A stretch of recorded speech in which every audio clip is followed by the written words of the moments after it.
Hello बच्चों, आपका स्वागत है हमारे YouTube चैनल पर। आज हम आपके लिए एसएससी एमटीएस एग्जाम एनालाइज 2026 12 फरवरी की सेकंड शिफ्ट के क्वेश्चन का एनालाइज लेकर आए हैं और इसमें हम 30% का एनालाइज करेंगे। और इसमें इस टाइप के प्रश्न पूछे गए हैं। 7वीं पंचवर्षीय योजना का समय क्या था? ऐश्वर्या राय ने मिस वर्ल्ड का खिताब कब जीता? झुम्पा लाहिड़ी मुख्य रूप से कौन सी बुक का ट्रांसलेट किया है? सम्मा चकेवा लोक पर्व या लोक कथा किस राज्य से संबंधित है? नर्मदा नदी का उद्गम स्थल कहाँ है? तो इस टाइप के प्रश्न पूछे गए। आइए समझते हैं। और पहला प्रश्न आपके सामने है, 7वीं पंचवर्षीय योजना का समय अवधि क्या थी? ये क्या था? तो यहाँ पर है ऑप्शन नंबर सी बिल्कुल राइट आंसर है, 1985 से 1990 के बीच। तो आइए समझते हैं। इसमें देखो, भारत की 7वीं पंचवर्षीय योजना का समयकाल 1985 से 1990 तक था। इसका मुख्य उद्देश्य उत्पादन वृद्धि, रोजगार सृजन और आत्मनिर्भरता को बढ़ावा देना था। इससे अगला प्रश्न जो आपके एग्जाम में पूछा गया, ऐश्वर्या राय ने मिस वर्ल्ड का खिताब कब जीता था? तो कौन से सन में जीता? ये ऑप्शन नंबर बी 1994 में। ऐश्वर्या राय ने 19 नवंबर 1994 को दक्षिण अफ्रीका के सन सिटी में आयोजित प्रतियोगिता में मिस वर्ल्ड का खिताब जीता था। उस समय उनकी आयु कितनी थी? 21 वर्ष थी। इससे अगला प्रश्न जो आपके एग्जाम में पूछा गया, बिहार का प्रसिद्ध लोक नृत्य कौन सा था? तो ये था ऑप्शन नंबर बी झूमर। कौन सा था? झूमर। झूमर बिहार का एक प्रसिद्ध पारंपरिक लोक नृत्य। यह मुख्य रूप से ग्रामीण महिलाओं द्वारा उत्सवों और सामाजिक अवसरों पर किया जाता है। इससे अगला प्रश्न जो आपके एग्जाम में पूछा गया, किडनी में वह कौन सा भाग है जो रक्त को छानकर अपशिष्ट वेस्ट को बाहर निकालता है? तो कौन सा है? यह option number B nephron. Nephron क्या करता है? जो भी अपशिष्ट होता है उसे बाहर निकालता है। किडनी की कार्यात्मक इकाई नेफ्रॉन होती है।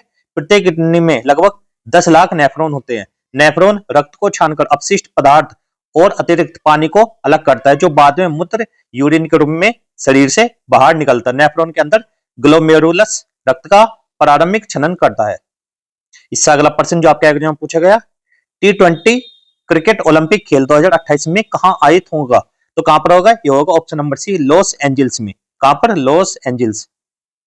लॉस एंजल्स ओलंपिक 2028 में पहली बार T20 क्रिकेट को आधिकारिक रूप से शामिल किया गया है।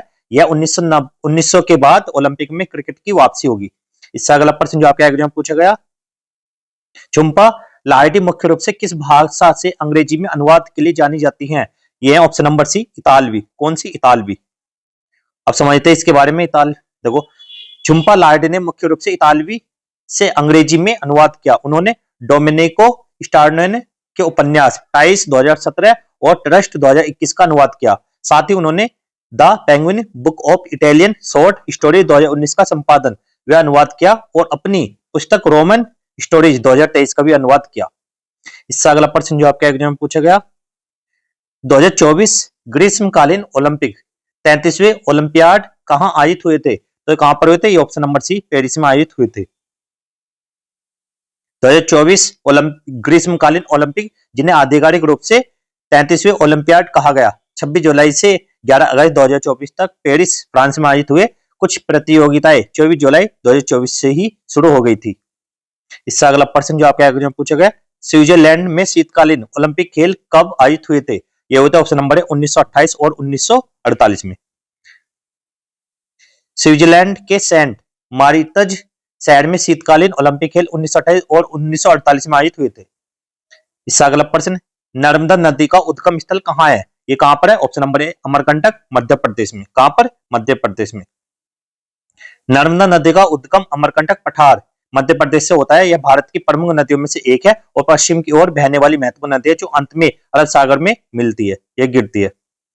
इससे अगला प्रश्न, गरबा किस राज्य का लोक नृत्य है? यह ऑप्शन नंबर बी गुजरात। कहां पर है? गुजरात का लोक नृत्य है। गरबा गुजरात का प्रसिद्ध लोक नृत्य। यह विशेष रूप से नवरात्रि के अवसर पर किया जाता है और देवी दुर्गा की आराधना से जुड़ा हुआ है। इससे अगला प्रश्न, समा चकेवा लोक पर्व लोक कथा किस राज्य से संबंधित है? यह ऑप्शन नंबर किससे?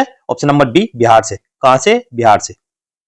समा चकेवा बिहार के मिथिला क्षेत्र का प्रसिद्ध लोक पर्व है। यह भाई बहन के प्रेम और स्नेह पर आधारित है। यह लोक कथा में समा और चकेवा आदर्श भाई बहन माने जाते हैं, जहां भाई अपनी बहन की रक्षा के लिए हर समय प्रयास करता है। यह पर्व विशेष रूप से कार्तिक माह में मनाया जाता है।